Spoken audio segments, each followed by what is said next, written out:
UFC 308, Topuria versus Holloway, instant reaction. We're going to go through the whole card, but Dylan, thoughts on the main event? That one hurt. That's probably the biggest loss I've had to experience as a UFC fan, watching Max Holloway get knocked out. You guys know that Max Holloway is one of my boys, so seeing him lying face down... It didn't feel real. It didn't, like, I don't think it's really kicked in yet. Like, No. I'm, like, not that sad. Like, I wouldn't be sad from this, but I haven't felt the full loss yet. Dude, I was really worried when Whittaker lost that fight, because if I went 0-2 on the co-main and main event, it was going to be a long night for me. I was so confident. I was 4-0 headed into the main event, and then it went away from there with the Holloway loss. What about expectations? Like, the expectation of the main event, do you think it lived up to the hype? The first 2.5 rounds, basically. They were really good. They were such high-level striking. It wasn't the 5-round war, ultra main event, top 5 fight of all time, like I was saying, but it was still a good main event. I think what Topuria has done this year, though, KOing Volk, the greatest featherweight of all time, Max, probably second or third greatest featherweight of all time, is he above Alex Pereira in the fighter of the year conversation? If Topuria didn't say that Pereira was the fighter of the year, then maybe I would say yes. But he already conceded that. Yeah, he gave it away to Pereira. And I think that realistically, 2024 was the year of Pereira. 100%. All right, let's move on to the entire card now. Very first fight we had was Rinat Fakhretdinov versus Carlos Leal on 1 week notice. Leal, the biggest robbery I've seen in a long time. They had to have known that Leal is on roids. He's juiced. That's why they couldn't give. But genuinely, worst robbery I've ever seen in the UFC in my time watching. Yeah, I think the reason is because you're not going to give a guy who's not even signed to the UFC. This is kind of like a rent-a-fighter deal from a different promotion. Exactly. They needed to get someone on this card. You're not going to give a guy like that a win over an up-and-coming guy like Rinat Fakhretdinov. Yeah, it really would have stunted Rinat, so they gave him the fake win. And now Rinat is on like a 23 fight unbeaten streak, but that's completely tainted because let's be real, he didn't win this fight, and he definitely didn't win it 30-27. Yeah, when you have a fight that the odds close at 21-1 and then you somehow win, just let me know. I should have got in there on those 21-1 odds. Could have been rich. All right, next up we had Ismail Nardiev dominated Bruno Silva in that fight. It was just realistically simple 3 rounds of domination. There's nothing more to say. Like, he looked really good in that fight. I had Bruno Silva, but man, he did not want to be there. Yeah, 2-0 on prediction so far. Yep. Next up, we had Basharat versus Hugo. I was asleep during this fight. I took a nap. The waking up at 6 a.m. for this really got to me.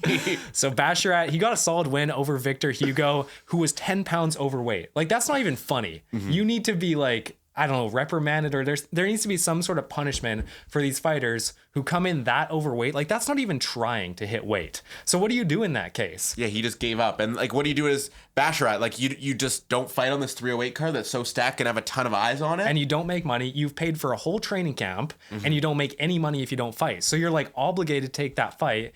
And Basharat looked good. I think his next fight should be someone who's like in the rankings or just below, because that bantamweight division, they don't have good bottom rankings. Kyler Phillips, come on. Yeah, that's true. Yeah. Maybe Garbrandt. I just always want to see Garbrandt fight. You know, I'm ready for the title run to start again. Next up, we got Kennedy Nchukwu. He got a TKO win over my GOAT, Chris Barnett. Chris Barnett got injured jumping in his announcement. Bro tried the jump. Chris Barnett, like, so bad. Like, just literally did a regular jump. Yeah. Lands, tears something, hurts something in his knee. Like, just absolutely cooked, bro. And then just makes me look like a fool. He was my Hail Mary. Other than that, I mean, Nchukwu looked good in this fight, but there wasn't much to show. Pretty much the whole fight was just Chris Barnett kind of like covering up against the fence through that one spinning wheel kick. And yeah, that was it. Yeah, it was embarrassing from Barnett. Didn't really prove much for Kennedy, so. Yeah, and that was his first fight at heavyweight. So it would have been nice to see how he actually stacks up. It also didn't look real, like the height difference, 5'9" versus what, 6'4"? Looked like a video game. Next up, we got Abus Magomedov getting a late submission in round 3 over Bruno Ferreira. I had Bruno Ferreira as an underdog in this one, and he could have won if he just used his brain a little bit and finished the fight. I was cooking breakfast during this fight, so I I can't really give my full insight. I heard like the oohs and the ahs over in the TV room, and I heard some yells from commentary team, but I didn't actually get to watch this fight. Ferreira rocked him badly twice in the second round and couldn't get a finish. He was up by a lot, and Abus was kind of like, wobbly. And then he just got a submission in the third round. Triangle choke, I believe it was. And I mean, yeah, fair enough. But I think it still shows holes in Abus's game plan that need to be fixed before he fights higher level opponents. Moving on to Lucas, was this the fight of the night? I think it was. Sorry, fight of the morning? Yeah. Other than Topuria Holloway, I think this performance from both guys combined has to be the fight of the night for me. Obviously, Oralby, young up-and-coming GOAT in the lightweight division, but it was a tough fight. It was tough. Rebecca and Oralby put on a clinic. I don't even know how to say it. Rebecca. Isn't it like Rombo? Something stupid. It's Rebecca, bro. Rebecca. Dial. Like, just absolute bloodfest. There was blood all over the ring for the whole rest of the card. Like, these two guys put on a show. And even though Oralby, in our opinion, the top lightweight prospect, went out there and lost, he still showed so many glimpses, and he's only 26. Like, the perseverance this guy showed, it's not like he got KO'd. It was a decision. Like, he should have gotten KO'd. Yeah, he just died and then just stood back up with Rebecca on his back, just stood up. Insane. The chin on Oralby might be like on the same level as Max Holloway. Maybe not anymore. Moving on to what was most likely the most disappointing fight of the card, Jeff Neal versus RDA. Yeah, Jeff Neal got a weird win by injury over RDA. Yeah, he kind of just blew out his knee. Jeff Neal looked good though. Like, his boxing is always so strong, but come on, you're facing a 40-year-old RDA who's trying to just finish out his contract. I think that was a little bit of a mismatch on the UFC's part. Yeah, it was a minute and a half of Jeff Neal's striking looking really good, but it was basically against a punching bag. Yeah. RDA has 3 or 4 fights left. It'll probably just be putting over guys on the fringe of the welterweight rankings kind of thing. Yeah, I would say so. Next up, another banger fight with Ibo Aslan versus Rafael Cerqueira with pretty much one combo. I would just like to say, before we get into this fight, me and Lucas both picked Aslan. We both were very confident in him too. He was the underdog, and he just proved why we picked him. He looked so good in this fight. Cerqueira never fought in the UFC, just got completely fraud checked. 11-0, undefeated, but coming into the UFC against a power puncher. Dude, his interview at the end was hype. Turkish power? He went off. Yeah, I was getting hyped. There were some good post-fight interviews on this card. Shara Magomedov, our new GOAT. Dude, we are on the Shara bandwagon now. Not because of what we saw in the fight, but because of that interview. Dude, I think people are going to come watch this video just to see what we have to say about Shara. Dude, people are going to go back to our old videos where we're hating on him and like commenting. I'm a fan. I'm a fan now. You know what? He's on the team. He's Team Johnson's corner. We'll sponsor him. It's like in The Voice when they hit their button and their chairs turn around.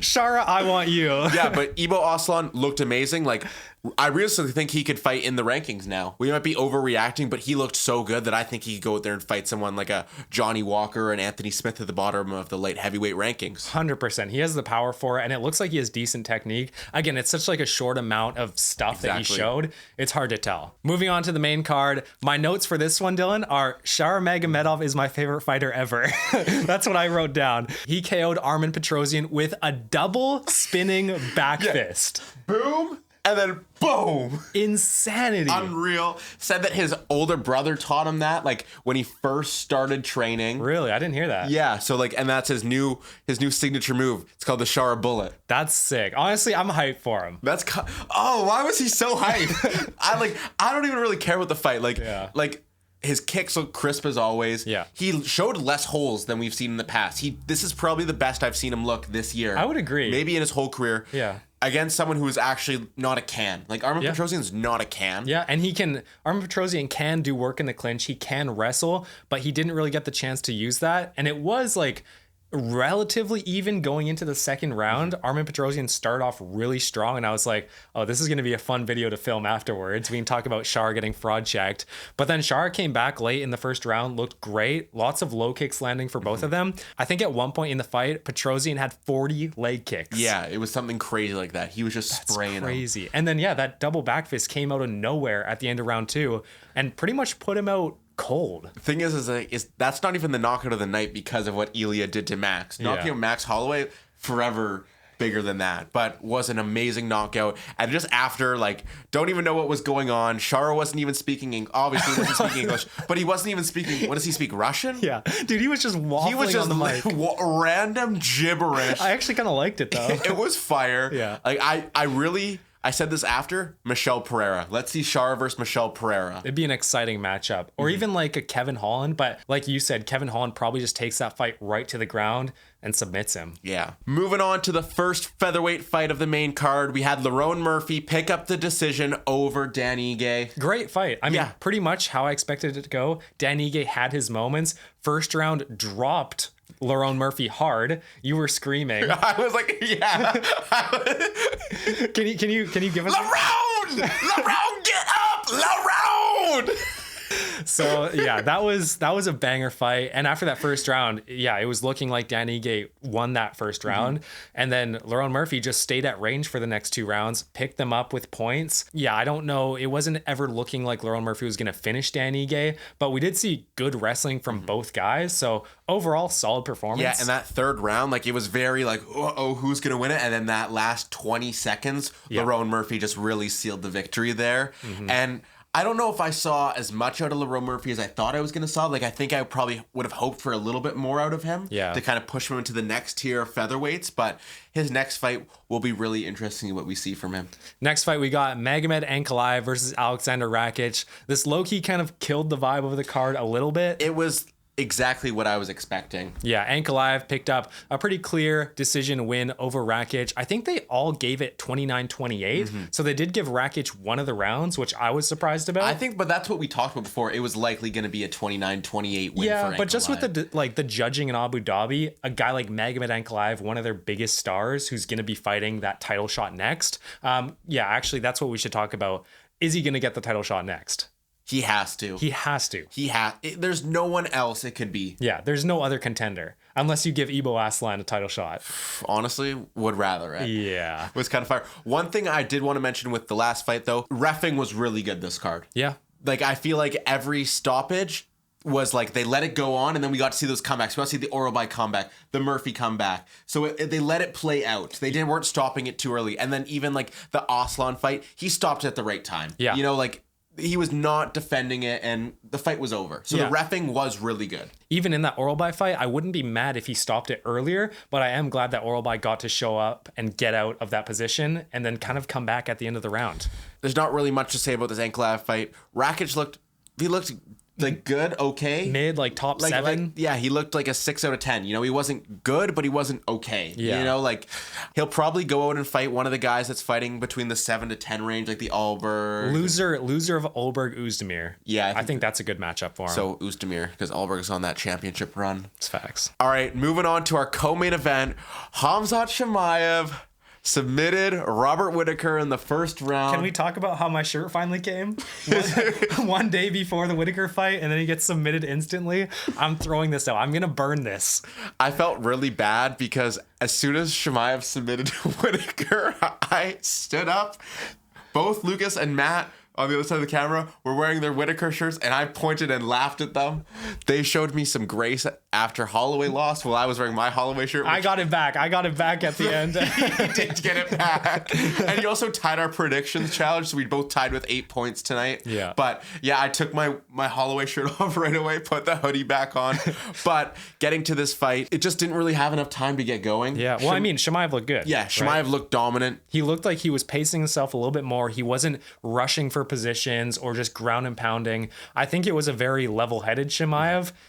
Should we talk about him barely making weight? 186. It was close. And yeah, he's so strong that he's going to be okay losing a couple pounds of muscle just so that we don't have to worry about this. I would much prefer him losing a couple pounds of muscle than worrying, is he going to show up to a championship fight? Because let's be honest, him versus Dricus, he's going to probably submit Dricus in 2 rounds from what we saw with this performance. Exactly. Izzy Adesanya, it would be 30 seconds.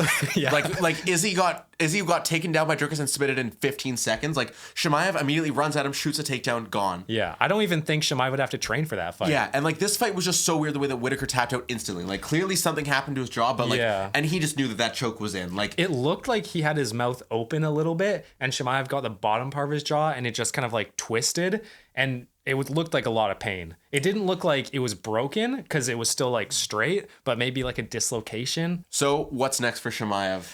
Obviously, it's a title shot, but does he get the next title shot? Yeah, I think they might jump Strickland. They haven't booked that fight yet. Strickland obviously deserves it. He beat Paulo Costa and went to a close decision with the champion. So I think he deserves that fight 100%. But with the performance and the hype of Chimaev, everyone's going to be saying Chimaev's back. Give him a title shot. And Strickland, we know what kind of fight it's going to be. It's going to be jab at range, teep kick at range, and just kind of piece each other out on the outside. Chimaev, you know, it's either like first round instant submission or it's going to be a war. And the thing is, too, is it's not like Strickland really deserves this fight all that much. Yeah, he did kind of get the robbery, like the questionable loss, but he went out to fight Paulo Costa. Like, that is not a championship. Like, that's fair. You beat Paulo Costa, you go get a title shot. Yeah. Then we'd have 45 middleweights fighting for the title because Paulo Costa's garbage. Okay. And we already talked about the last fight on the card, but let's break it down a little bit more. Max Holloway lost by TKO in the third, or is it KO? Was that KO? Bruce Buffer said that Goddard called an end to the fight, but then he announced as a KO. Okay. So it's TKO-ish? Yeah, TKO-esque. It was really what we were expecting from that fight. Like, it was the power of Topuria versus the volume of Holloway. Yeah. Topuria's defense really showed weaknesses. Holloway got a ton of strikes, and he threw, 200 strikes within the first 2 rounds? Insane. Dude just threw and threw and threw, and they were getting through, but Topuria just needed a few shots. He really just needed one shot to get through, and yeah, I think both of them were looking like pretty equally matched in the first 2 rounds. You could have had it 1-1 either way.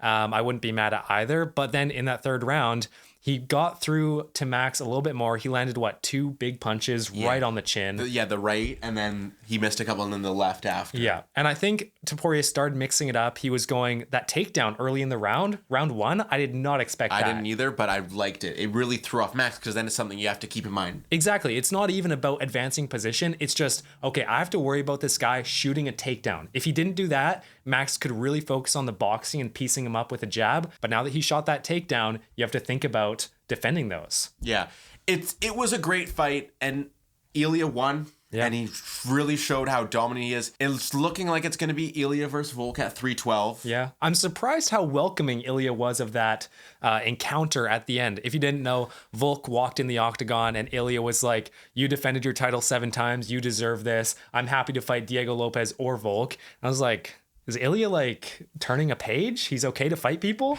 Ilya versus Volk, I don't really want to see that fight anymore. After what I just saw here from Ilya, Volk doesn't stand a chance. I think we saw a couple combinations that Ilya landed where it's like, Volk's going to be put on the ground with that. Exactly. Like Max Holloway has the best chin in the UFC, and he couldn't get dropped by those punches, but that knocks out 95% of the UFC. Yeah. Actually, in the comments, I want to ask a question. Who has a better chin, Oralby or Max Holloway? Oralby now. I'm off the Max bandwagon. Just kidding. I love Max forever. I can't wait to see him go up to lightweight. Hopefully. Yeah. He just kind of said that he wasn't done. What's his next move? It's lightweight. Either BMF tournament, or if Poirier and Gaethje fight around like 311, 312 in the winter, winner of that fight maybe for the BMF belt. Yeah. Just because I think Holloway should take some time off after that loss. Yeah. 8 months maybe. Anyways, that's going to do it for 308. We really appreciate all the support you guys have shown us during UFC 308 season. We'll be back for 309. We'll be back tomorrow, actually. We ain't stopping, and we'll see you guys next time. Peace. See ya.